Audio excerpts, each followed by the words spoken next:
Hello again, I'm Blunty. I recently purchased a Canon 60D. I got it not to continue to produce video content with, but to indulge my hobby of still photography. See, long before I started mucking around with the movie magic of moving pixels, I was a pretty passionate snapper of stills.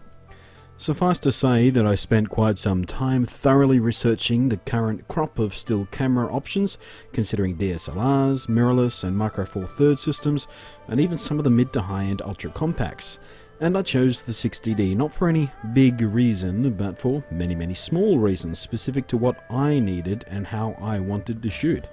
The little things add up. I had considered producing a full-on review of the 60D and all its fancy photo features, but frankly I don't think I could contribute anything new to the many superb reviews that have already been published about this camera. Mine might have been funnier, with a few more creative metaphors, but I'd still feel a bit redundant making one, so instead, while I ramble a bit about it, I'll be showing you what I've been doing with the camera. Now, as I said at the start, I bought this camera not for video work, but for my photography hobby. But having said that, it does of course have some of the best video capabilities that Canon has put into any DSLR models to date. And of course, video being the thing that what I done do these days, I've been playing around with them. And despite the many small annoyances, missing capabilities and limitations that are inherent to a video mode on a DSLR stills camera, I nonetheless have been quite impressed with the video I've been able to get from the camera, and I've been using it more often than I had expected to gather video, both while on photo walks and in producing my YouTube content. Despite the often lovely video that the 60D is capable of, I still would be hesitant to recommend it to anyone with video as a priority over stills. There are just too many compromises in a device like this, which is designed for photography but has video abilities bolted on as a because it can option. However, for the purpose it was built for, snapping of stills, it has been nothing short of superb. This isn't designed for professional photographers, it is aimed at the passionate enthusiast, and it hits that mark very squarely. It has reignited in me an excitement for photography that has not been indulged nearly as often as it should have been in recent years.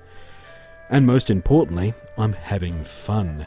I look forward to those days where I have time to simply grab the camera and go for a photo walk somewhere to see what I can shoot. If you're curious, all the shots you've been seeing here were taken either with the 18-55 IS kit lens or the Tamron 70-300mm SP lens. I found both to be very good. The Tamron in particular was extremely good value, offering stunning bang for buck. I shoot either solely with available light only, or in the case of product shots for my video reviews or two camera pieces, with constant LED video studio lighting. I don't yet own a speed light for it, or flash if you prefer, and I have almost no experience actually shooting with strobe lighting, but it is something I plan to start teaching myself and experimenting with in the near future. Long exposure nighttime shots and time-lapse are both techniques I'll be playing with very soon as well. Long story short, I love my Canon 60D. It is an extremely capable bit of kit, and in the 6 weeks I've had with it, not once has that dreaded monster, buyer's remorse, ever even been a twinkle in my mind. I'm tremendously happy with it. Oh, and if you're interested in a proper review rather than my disjointed experiential babbling, I'd suggest the one over at dpreview.com. They are extremely thorough and very balanced and fair. The link is in the video description.